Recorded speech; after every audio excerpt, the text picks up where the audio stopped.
Sesungguhnya kiamat tidak akan terjadi sehingga muncullah 10 tanda-tanda. Amblasnya bumi di belahan timur, amblasnya bumi di belahan barat, dan amblasnya bumi di jazirah Arab. Kabut, Dajjal, binatang melata, Ya'juj dan Ma'juj, matahari terbit dari tempat ia terbenam, keluar api dari perut bumi kota Aden yang menghalau manusia, dan turunnya Isa putra Maryam. Baik, saya akan susun teman-teman sekalian. Dari 10 tanda-tanda kiamat ini adalah yang keluar pertama Dajjal. Yang keluar pertama Dajjal. Sebagaimana tadi saya sudah bilang, transisi ini pendapat yang saya ikutin ya. Tentu ada khilaf antara ulama. Tapi di sini masalahnya adalah yang saya lihat memang mengikuti dalil yang kayaknya lebih tepat ke sana. Setelah Malhamah Kubra tadi, peperangan besar antara muslimin dengan Nasrani, dan ada iblis yang menjelma jadi manusia dan mengatakan Dajjal keluar di tengah-tengah kalian. Mereka pun kembali gitu kan ke rumah-rumah mereka, ternyata Dajjal tidak ada. Dan kata Nabi SAW menurut hadis, pada saat itulah Dajjal keluar. Pada saat itulah Dajjal keluar. Lalu mulailah disebutkan hadis-hadis tentang Dajjal. Akan kita bacakan panjang lebar hadis tentang itu. Di antaranya hadis Nabi SAW yang dikatakan Dajjal akan keluar dari sebuah wilayah di Khurasan, atau dari Khurasan. Khurasan sekarang Iran. Dari sebuah kota namanya Yahudiyah. Sebuah wilayah namanya Yahudiyah. Dan subhanallah sekarang di Iran ada kota namanya Yahudiyah. Dan itu kota baru. Maksudnya baru nama diberikan. Dan kata Nabi SAW akan diikuti Dajjal dari kota itu oleh 70.000 kaum Yahudi. Dan sekarang kota Yahudiyah itu di Iran yang paling banyak dihuni oleh orang Yahudi. Sekarang, hari ini. Dan ini subhanallah mengerucutnya sebuah penyampaian mukjizat baginda Nabi SAW. Ini jelas. Jadi makanya disusun oleh para ulama tentang Dajjal duluan. Dajjal duluan. Tentu nanti setelah susun ini saya akan bahas satu persatu ya. Kita susun dulu. Sekarang Dajjal dulu. Nanti Dajjal teman-teman akan mati di tangan Isa alaihissalam. Akan kita ceritakan panjang lebar bagaimana kejadian itu. Jadi yang kedua, turunnya Nabi Isa alaihissalam. Yang ada dalam hadis ini disusun, disebutkan yang terakhir. Karena memang kata Nabi SAW dalam sebuah hadis, nanti Dajjal akan keliling di muka bumi selama 40 hari. Satu hari pertamanya seperti setahun, satu hari kedua seperti sebulan, hari ketiga seperti sepekan, dan sisa harinya seperti hari-hari kalian. Jadi kalau 40 hari kita kurangin setahun, sebulan, sepekan, sisa 37 hari kan. 37 hari itu sama dengan sebulan sepekan. Sebulan 30 hari, sepekannya 7 hari. Jadi 1 bulan 7 hari. Kalau kita gabung, tadi kan ada setahun, sebulan, sepekan. Baik, sepekannya kita gabung sini jadi 1 bulan setengah kan. Tambah sebulan berarti 2 bulan setengah, tambah setahun berarti 1 tahun, 2 bulan, 2 pekan. Itu waktu yang dipakai Dajjal keliling di muka bumi. Dan bukan mustahil pada saat itu mereka menggunakan teknologi. Mereka menggunakan teknologi. Karena tidak mungkin orang keliling dunia kecuali dengan cara seperti sekarang. Kita tahu ada pesawat cepat. Bukan mustahil itu semua terjadi. Dan kita tahu sekarang di belakang semua alat-alat perang, teknologi canggih, Yahudi di belakangnya sekarang. Mereka yang menemukan, mereka yang menjalankan, mereka yang melakukan. Mungkin dulu, beberapa tahun lalu kita masih belum kenal HP, mereka sudah pakai HP. Mereka sudah tahu. Sekarang mungkin mereka punya teknologi apa lebih canggih ini sekarang memasyarakat kepada kita. Jadi biasa. Mereka sudah jauh ke depan, gitu kan. Itu yang terjadi, yang dilakukan. Baik, nanti pada saat itu, pada saat Dajjal keliling di muka bumi dan membuat kerusakan, dia akan mengelilingi gitu kan, seluruh, kata Nabi SAW, tempat-tempat di muka bumi ini tidak akan ada yang lolos sekecil apapun jalan itu. Kalau kita bahasanya sekarang gang-gang, semua akan dilalui sama dia, kecuali Mekah sama Madinah. Riwayat lain mengatakan kecuali Mekah, Madinah, dan Aqsa, Masjid Aqsa. Ini nggak bakal dimasuki oleh dia. Karena di setiap kota, di setiap pintu gerbang kota ini ada malaikat yang menghembuskan pedangnya dan menahan Dajjal. Baik, nanti akhirnya Dajjal ini teman-teman sekalian akan saya mulai ceritakan sekarang. Dajjal ini keluar dengan aneh sekali. Karena dia membawa gunung-gunung makanan. Dalam hadis dikatakan gunung-gunung makanan di saat pada saat itu manusia lagi kelaparan. Gunung-gunung makanan bukan dibayangkan seperti sebuah gunung yang besar teman-teman sekalian. Tapi apa?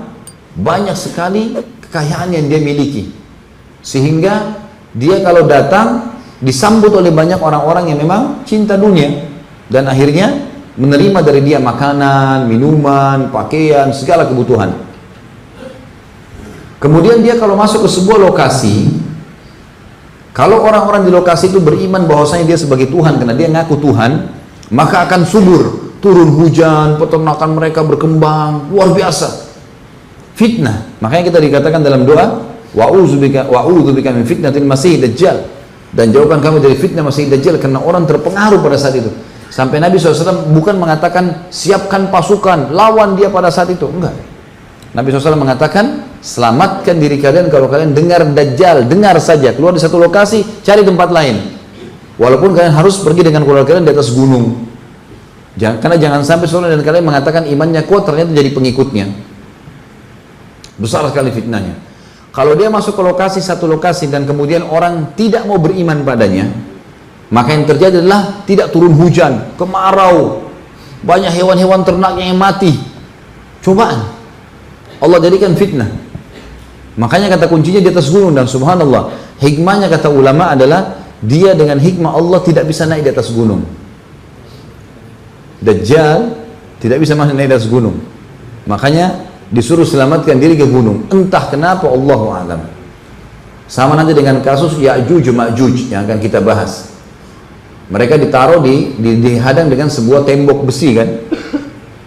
Tapi pada saat itu, pada saat sekarang ini mereka ada, dan mereka tidak berpikir memanjati tembok itu. Yang mereka pikir adalah membolongi tembok itu, tembok besi yang dibuat oleh Dzulkarnain. Tapi mereka tidak terfikir manjat. Kata para ulama, Allah menghilangkan pikiran mereka untuk manjat di tembok itu. Padahal kalau mereka manjat, mereka bisa lalui. Tapi mereka tidak berpikir pada saat itu. Ya mereka sampai mereka keluar, mereka cuma tahu coba berusaha membolongin tembok besi itu. Nanti akan kita sampaikan sebentar. Baik. Dajjal ini teman-teman sekalian, dia nanti akan keliling seluruh dunia sampai tiba di Madinah. Mekah tidak disebutkan tentunya riwayat, tapi di Madinah yang ditekankan. Maka pada saat dia tiba di Madinah, dia pun menemukan di pintu-pintu gerbangnya malaikat yang menghunuskan pedangnya dan menghalaunya. Maka dia bilang sama pengikutnya, saya tidak bisa masuk di kota ini. Lalu dia mengajak pengikutnya naik ke atas sebuah gunung di luar wilayah haram. Sebagian ulama mengatakan dari lembah Aqiq di Madinah. Lembah Aqiq ini kebetulan ada di depan kampus kami dulu di Madinah. Jadi sekitar 7 km dari Masjid Nabawi, itu keluar dari lembah Aqiq, keluar dari wilayah haram. Sebagian mereka mengatakan kemungkinan dari tempat-tempat inilah gitu lah. Intinya Dajjal akan ada naik dari gunung, lalu kemudian dia melihat ke arah Masjid Nabi SAW, dan dia mengatakan kepada para pengikutnya, apa kalian lihat istana putih itu? Bahasanya begitu, istana putih itu. Lalu kata pengikutnya, iya. Kata Dajjal, itulah istananya Muhammad yang aku tidak bisa menjangkaunya. Subhanallah, di hari sekarang ini Masjid Nabawi kalau dari jauh seperti istana putih nggak? Dengan marmer putih, dengan mewah, dengan lampu. Kalau dari jauh itu luar biasa. Sabda Nabi SAW tepat. Ini belum nanti kalau diluaskan nih. Masjid Nabawi sekarang sudah ada proyek 4 kali lipat dari sekarang, kalau saya tidak salah besarnya. Jadi luas sekali. Saya sempat lihat dari salah satu teman saya orang Madinah, gambarnya itu 4 kali lipat dari masjid sekarang. Jadi luas sekali dan memang mewah sekali dibuat gitu kan, dengan marmer putih, dengan lampu, dengan segala macam hal. Nanti akan keluar seorang anak muda dari Madinah. Anak muda ini kata Nabi SAW adalah orang yang terbaik di zaman itu. Imannya luar biasa. Dan ini juga fadilah kota Madinah, di mana Nabi SAW menekankan kalau iman itu dari Madinah, dan dia akan keluar seperti biawak keluar dari lubangnya kemudian kembali lagi ke lubangnya. Sumber iman adalah Madinah. Artinya Madinah tidak akan pernah sesat. Ini tempatnya di sini. Nabi SAW mendapatkan kesempurnaan agama 10 tahun dan juga meninggal di tempat ini. Maka pada saat itu keluar seorang anak muda yang paling baik imannya pada saat itu. Luar biasa, dia keluar, ditangkap oleh Dajjal. Lalu Dajjal mengatakan, saya Tuhanmu. Maka dia mengatakan, kau adalah Dajjal yang telah diberitakan oleh Nabi SAW. Apa sebabnya anak muda ini tahu? Karena Nabi SAW sebutkan cirinya Dajjal. Kata Nabi SAW, ketahuilah Dajjal buta mata kanannya, dan Tuhan kalian tidak buta. Gitu. Lalu disebutkan cirinya, Dajjal itu memiliki dahi yang lebar, orangnya berkulit agak gelap, ya, sawo matang, kemudian postur tubuh yang kekar, dan biji matanya itu yang rusak seperti anggur yang kering. Dan setiap orang beriman bisa membaca di dahinya tertulis kafara atau kufur. Semua orang beriman bisa bahasa Arab atau tidak bisa membaca itu tulisan kufur. Maka karena itu anak muda ini tahu apa yang terjadi. Kata Nabi SAW, lalu Dajjal membelah dua anak muda ini, menggergaji dari tengah kepalanya sampai ke kemaluannya, sehingga terbelah dua.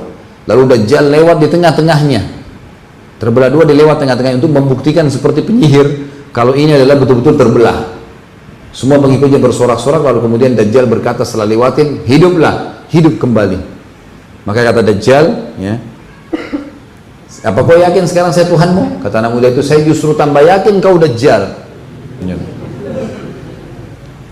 Setelah itu kata Nabi SAW, dia berusaha bunuh anak muda itu, tidak bisa, Allah sudah jaga. Lalu anak muda itu masuk kembali ke Madinah. Lalu Dajjal menyentakkan kakinya di luar Madinah sehingga terjadi gempa 3 kali, goncangan 3 kali di Madinah. Maka keluar dari Madinah semua orang yang ada di dalam hatinya seperti biji sawi dari kemunafikan. Semua munafik keluar dari Madinah, bersih Madinah dari orang-orang munafik, menjadi pengikut Dajjal. Lalu Dajjal pergi, meninggalkan Madinah. Dia mampir di sebuah lokasi, tapi tidak disebutkan di mana lokasi ini. Dia mampir di sebuah lokasi, lalu dia mengatakan kepada pimpinan lokasi itu, apakah sekarang presiden kah, raja kah, kepala suku kah, yang jelas pimpinan wilayah itu lalu berkata, saya adalah Dajjal, saya Tuhanmu.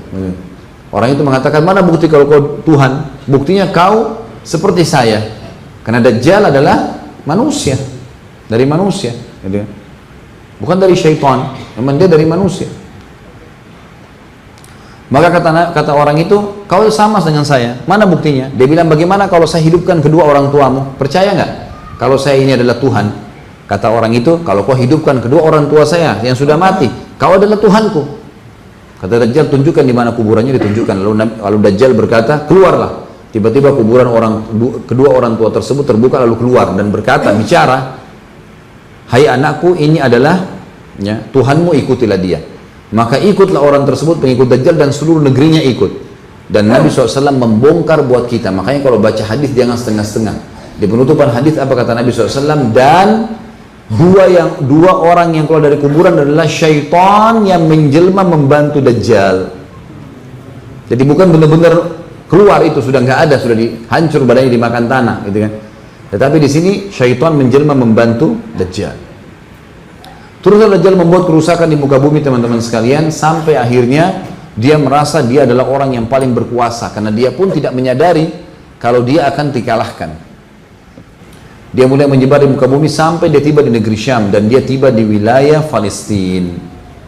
Dan di sana akan ada sebuah wilayah kota bernama Babulut. Saya subhanallah kemarin waktu umroh Aqsa, saya sempat tanya, karena sekarang sudah dikuasai oleh Israel tentunya Palestina, semoga Allah selamatkan, ya, dari jajahan ini. Maka yang terjadi adalah saya tanya supirnya, orang Palestina kebetulan, masya Allah, jenggotnya sudah putih sekali, sudah berumur, tapi dia yang pemilik travel, dia juga yang membawa sendiri bus itu. Dia bilang, betul untuk jemaah umroh saya gitu. Saya tanya, lupa saya namanya Abu siapa itu hari, saya panggil, saya bilang, akhi, di sini ada nggak wilayah yang dijaga? Ada dua hal yang saya tanya sama dia. Mana pohon garkat, gitu kan, yang ditanam Yahudi di sini? Ditunjukin sama dia, sampai saya suruh jemaah saya semua foto, itu pohon garkat tuh. Nanti kita jelasin masalah itu. Yang kedua saya bilang, ada nggak di sini di wilayah Palestina sekarang yang dijajah oleh Israel, ada kota nggak namanya Babulut? Yang saya tahu dari hadis, gitu kan. Maka dia mengatakan, kalau Babulut saya tidak tahu, tapi kalau ada istilah menggunakan Lut, itu ada. Sebuah kota yang baru dibangun oleh orang-orang Yahudi di dekat Tel Aviv, di dekat ibu kotanya mereka. Dan itu bukan mustahil. Saya pernah lihat cuplikan, disebutkan ini adalah kota Babulut yang dibangun oleh Israel, sekarang di Israel, yang akan dijadikan sebagai ibu kota. Dalam arti kata, ada pendekatan makna di sini. Dajjal akan tiba di lokasi itu. Dan disitulah terakhir pusat dia berjaga-jaga. Waktu dia tiba di Babulut, teman-teman sekalian, teman-teman semua pengikutnya bersorak-sorak, dialah raja di dunia, nggak ada yang kalahin. Semua orang disuruh ikut jadi pengikutnya. Kaum mukminin banyak melarikan diri ke atas gunung, gitu kan. Dan kata Nabi SAW, kalau kalian dengarkan Dajjal keluar di satu lokasi, menghindarlah walaupun kalian harus di atas gunung. Dan kalau seseorang dengan kalian bertemu, ketahuilah Dajjal itu buta mata kanannya, rambutnya keriting, dan dahinya lebar. Sementara Tuhan kalian tidak buta dan dia mengaku Tuhan, gitu kan. Kalau seseorang dengan kalian berhadapan, maka kokohkanlah, tegarlah. Yakinlah dan ketahuilah di sisi tangan kanannya, karena dia akan ancam orang-orang muslim. Kau beriman sama saya sebagai Tuhan atau kau akan saya lempar, pilih. Di tangan kanannya ada api dan di tangan kirinya ada air. Kata Nabi SAW, kalau kalian disuruh pilih, pilihlah yang di tangan kanannya api, karena sesungguhnya itu adalah air yang dingin, terbalik, gitu kan. Ini sabda Nabi SAW. Hadis yang lain juga mengatakan, siapa yang bertemu dengan Dajjal maka dia harus membaca 10 ayat terakhir dari surah Al-Kahfi, 10 ayat awal, 10 ayat akhir. Ada dua riwayat, gitu kan. 10 ayat pertama Al-Kahfi dan 10 akhir ayat dari surah Al-Kahfi. Dan hadis Nabi SAW yang berbunyi, siapa yang baca Al-Kahfi di hari Jumat dia akan selamat dari fitnah Dajjal. Termasuk juga kita harus membaca doa-doa di dalam salat sebelum salam. Allahumma inni a'udzubika min adzabi jahannam, min adzabil kubur, wa fitnatil mahya wa mati, wa fitnatil masiihid dajjal. Gitu. Baik, selanjutnya kata Nabi SAW, waktu dia tiba di Babulut, dia sudah merasa dia orang yang paling hebat, nggak ada yang kalahin dia. Pada saat itu keluar dari Madinah, dan ini tanda-tanda kiamat besar dua setelah Dajjal. Ini yang saya bilang tadi tidak disebutkan dalam hadis, tapi dimasukkan oleh ulama dengan riwayat yang lain. Keluar seseorang yang bernama Mahdi. Seseorang yang bernama Mahdi. Ya. Kata Nabi SAW, orang itu dari keturunanku, namanya seperti namaku, fisiknya seperti fisikku. Maksudnya rambutnya, alisnya, kulitnya persis seperti Nabi SAW, ciplakan. Tetapi akhlaknya bukan seperti akhlakku. Karena tidak ada yang akhlaknya seperti Nabi SAW. Sebagian ulama mengatakan orang ini tadinya tidak faham agama, lalu Allah mengubahnya jadi seorang yang faham agama dalam sehari semalam.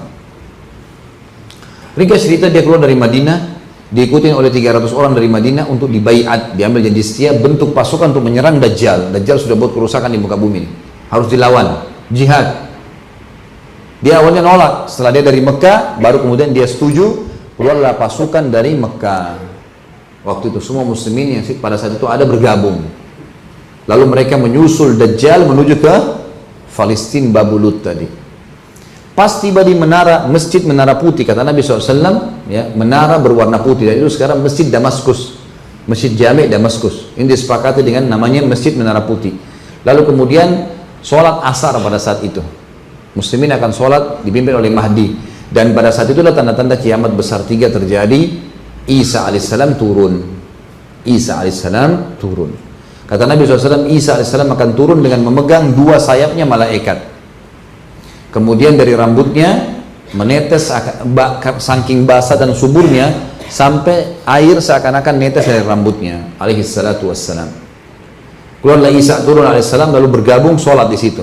Lalu sempat Mahdi mempersilahkan Isa alaihissalam menjadi imam. Lalu kemudian Isa mengatakan, imam dari kalian. Dan kata Nabi SAW, dialah termasuk salah satu dari sekian banyak orang yang Nabi sholat di belakangnya.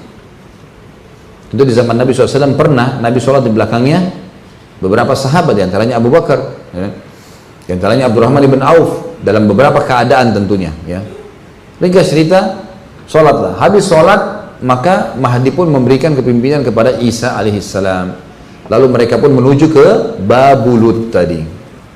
Pas tiba di depan Babulut dengan pasukan muslimin yang banyak, pengikut Dajjal mengatakan, wahai Dajjal, ada pasukan muslimin. Dajjal dengan sombong mengatakan, bukain gerbang, saya yang lawan sendirian. Dia lupa ini, dia tidak tahu di sana ada Isa alaihissalam. Begitu dibuka pintu gerbang, Dajjal begitu lihat Isa alaihissalam di depan, kaget dia. Dia berusaha lari sambil kulitnya meleleh. Kata Nabi SAW, meleleh kulitnya, dan Isa alaihissalam mengejarnya sampai menjatuhkannya di tanah dan menombak di antara dua matanya. Akhirnya terbunuhlah Dajjal. Dan pada saat itu seluruh pengikut Dajjal menyebar di wilayah Babulut tadi. Dan semuanya, kata Nabi SAW, makhluk Allah berbicara. dari pohon, dari batu, semua bicara. Dimanapun tentara Yahudi sembunyi, maka dia akan bicara, hai muslim ini Yahudi, bunuhlah dia. Kecuali pohon Garqat. Dan sekarang pemerintah Israel menggalang penanaman pohon Garqat di pinggir-pinggir jalan. Bodoh nggak kira-kira? Udah tahu itu akan terbunuh. Kisah ini ditahu oleh mereka, tapi sengaja mereka jalani. Subhanallah, mau milih itu, mau jadi ahli neraka. Wa na'udzubillah. Makanya saya bilang waktu bus lagi lewat, saya bilang sama supirnya kemarin, tolong ya akhi, lewatin kalau ada pohon Garqat, dilihatin sama dia. Pohon yang biasa, tapi rupanya pohon ini kalau tidak salah itu saya lihat tingginya sekitar 1,5 meter, nggak lebih dari itu, dan dia merambak, melebar gitu, gitu kan. Dia pohon yang cukup banyak duri-durinya, dan saya tidak lihat ada buah tentunya. Waktu itu sempat difoto, tapi kita tidak turun di jalan, cuma foto dari jalan saja. Ringkas cerita, antum juga tidak tahu pohon ini nggak masalah, gitu kan? Nah, karena Yahudi yang penting buat foto. Sampai dikatakan pohon ini pohon Yahudi, ya pohon Yahudi. Kata Nabi SAW, semua akan bicara, hai muslim ini Yahudi, bunuhlah dia, kecuali pohon Garqat, karena dia adalah pohonnya Yahudi. Gitu. Maka pada saat itu pun kata Nabi SAW, seluruh ya, wilayah di muka bumi pada saat itu akan masuk Islam, baik dengan kemuliaan atau terhina. Isa alaihissalam akan memasukkan mereka ke dalam Islam. Kalau tidak dibunuh, nggak ada lagi yang lain. Maka Isa dalam hadis lain dikatakan akan membunuh semua babi, akan menghancurkan semua salib. Pengikut-pengikutnya yang mengaku Nasrani semuanya mengikuti Isa, dan sekarang banyak sekte dalam Nasrani mengakui Isa alaihissalam akan turun. Yang tidak mengakui Isa itu mati di salib, maka mereka mengakui seperti mana muslimin mengatakan akan turun. Makanya sering kita dengar di beberapa wilayah Eropa, oh di malam-malam tertentu, terutama malam Natal atau yang sebagainya, itu akan ada cahaya yang turun, Isa turun di rumahnya si fulan dan seterusnya. Tapi ini semua tidak benar. Kita punya data otentik kalau Isa alaihissalam turun nanti. Kata Nabi SAW, bagaimana bisa sesat umat ini di awalnya sementara aku ada, dan di akhirnya sementara Isa ada. Artinya awal dan akhir dipimpin sesuai dengan Al-Quran dan Sunnah. Isa alaihissalam akan berhukum dengan hukum Nabi SAW. Ini sudah kita bahas hadisnya. Kata Nabi SAW, kalau Musa atau Isa hidup di zamanku sekarang, niscaya tidak ada pilihan kecuali dia jadi pengikutku. Jangankan pengikutnya, nabinya sendiri kalau ada sekarang dia akan jadi pengikut Nabi SAW. Baik, sempat waktu di Palestina antara Masjid Aqsa, rupanya Syaikhul ada di atas tinggi tebing begitu, tebing gunung yang enak sekali, dingin, masya Allah, sejuk. Itu kalau dari atas kita lihat ke bawah, atau mungkin kita jalan keluar melalui jalan-jalan itu kita akan menelusuri lereng-lereng, jadi kayak tebing-tebing gunung gitu. Nah di lembah itu, di Aqsa di atas, di lembah ada lembah bawah itu, menurut orang-orang Yahudi, saya ditunjukin sama supirnya bus itu hari, dia bilang, ini Khalid, lembah ini dianggap lembah suci oleh orang-orang Yahudi. Kenapa? Saya bilang, memang situ banyak pemakaman, kuburan, karena mereka yakin disinilah lembah nanti yang mereka dibantai oleh kaum muslimin. Lembah itu. Jadi mereka sekarang menganggap ini lembah suci. Siapa yang mati bisa dikubur situ luar biasa. Mereka kalau perlu bayar mahal, yang penting kubur situ. Jadi dibakar sama-sama di neraka. La haula wala quwata illa billah. Ada yang mau mirip seperti ini sama Yahudi? Boleh, silakan ke sana saja. Jadi akhirnya teman-teman sekalian, selesailah urusan Dajjal. Dan pada saat itu tidak ada lagi satu rumah pun, kata Nabi SAW, di muka bumi ini kecuali masuk Islam. Dengan kemuliaan atau dengan terhina. Artinya dibunuh kalau tidak mau. Nggak ada lagi. Maka Isa alaihissalam akan menyebarkan keadilan. Ada riwayat mengatakan 7 tahun. Ya. Ada beberapa athar juga ternukil mengatakan sampai 40 tahun Isa alaihissalam akan memimpin di muka bumi. Tapi kemungkinan 40 tahun ini masuk dalamnya nanti menghadapi Ya'juj Ma'juj. Tapi setelah Dajjal meninggal, 7 tahun dulu keadilan. Nggak ada masalah sama sekali pada saat itu. Adil, semuanya berhukum dengan hukum Islam. Nggak ada lagi, semuanya Muslim. Semua suku, semua muka bumi, nggak ada lagi kecuali Muslim. Pada saat itu teman-teman sekalian, dan ini ada kisah sedikit berhubungan dengan masalah orang-orang Yahudi ya. Kisah nyata, sedikit saya selipin masalah ini. Di Amerika, di kampus dia sekolah, dia kuliah sama satu orang Yahudi. Orang Yahudi ini, orang Muslim ini kebetulan bilang, sekarang kalian menjajah negeri kami Palestina, negeri umat Islam. Kalian ambil, kalian rampas segala macam. Kami mungkin belum punya kekuatan, tapi ada hadis Nabi kami yang menjelaskan kepada kami tanda-tanda kiamat. Kami akan memerangi kalian nanti. Dan kami akan membunuh kalian, serta kami akan merebut kembali Palestina. Sampai kalau kalian sembunyi di atas batu atau di bawah pohon, batu pohon itu akan bicara, hai Muslim ini Yahudi, bunuhlah dia. Apa kata Yahudi itu sambil ketawa? Benar, kami juga tahu hadis Nabi kalian itu. Tetapi yang akan memerangi nanti kami bukan orang kayak kamu, orang-orang Muslim yang sholat subuhnya seperti sholat Jumat. Yahudi tahu tuh, kapan kita bisa menang? Kalau umat Islam sholat subuh di masjid seperti Jumat, penuh, merasa itu kewajiban. Sholat yang berat, orang tidur, orang males. Pada saat itu justru puncaknya, berarti kekuatan muslimin sudah luar biasa. Kalau antum sepenuh ini hadir subuh, Masya Allah. Allahu alam besok pagi nih. Jadi mestinya seperti itu. Saya keliling di hampir semua masjid, subhanallah. Ya kalau 3 saf itu sudah, masjid dekat rumah anda tuh 3 saf. Gitu. Prestasi. Padahal luar biasa masih kosong gitu ya. Mayoritasnya muadzin sama imam. Tambah 3 orang lah. Ya. Maka ini harus diperbaiki tentunya. Bukan kita ikuti Yahudi itu, tapi memang agama memerintahkan kita, apalagi sholat subuh teman-teman sekalian. Karena kata Nabi SAW, siapa yang sholat subuh berjamaah di masjid, dia akan di dalam lindungan Allah sampai besok pagi lagi. Lindungan Allah artinya dijamin rezekinya, dijamin selamat dari masalah, dijamin dan seterusnya. Terutama dikatakan dalam hadis, dia akan selamat dari syaitan sampai besok pagi. Baik.